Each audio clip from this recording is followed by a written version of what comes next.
Hi guys! Kumusta? Ako si Red Quaresma at welcome back sa aking channel. At kung bago pa lang kayo sa aking channel, huwag niyong kalimutan na mag-subscribe at sipahin rin yung tiny bell button doon sa baba para updated kayo kung meron akong mga bagong video na i-upload dito sa aking channel. At para sa video ito, another reaction video na naman ang gagawin ko. So magre-react ako guys dito sa trending Pilipinas singer na naman ang nagpamalas ng kanyang husay sa pag-awit na talagang pinag-usapan at pinusuan ng netizens. And sobrang excited ako guys na mapanood to. Kaya i-play na natin to. Alright! So ang pangalan niya is Zul Salandanan.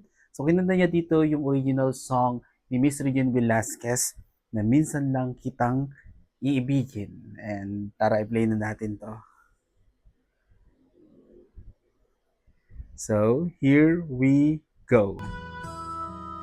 Minsan lang kita iibigin by Regine Velasquez. Hope you like it, guys.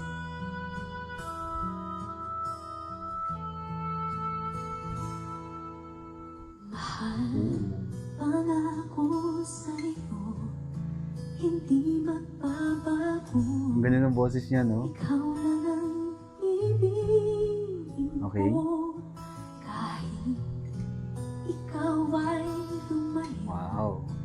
At masaktan ako, asahan na di maglalaho. Ang pag-ibig ko'y alay sa'yo lamang, kung kaya iliw dapat mong malaman.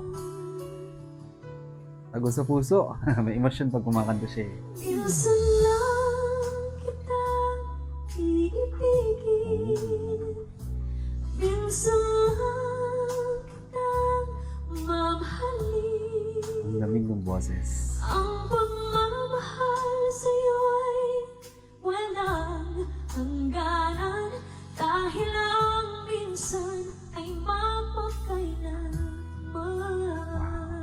Galing.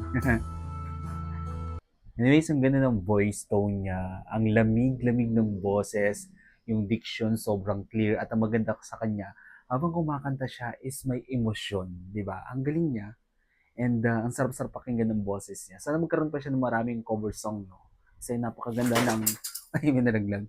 Napakaganda ng timbre ng boses niya. Alright, kung gusto niyo ito guys, bigyan niyo ito malaking likes. Mag-comment kayo kung meron kang request na video na pwede kong gawin dito sa aking channel. Nalaglag yung kalendaryo ko. Pasensya na guys kung meron kayong narinig na unnecessary sound dito sa aking reaction video.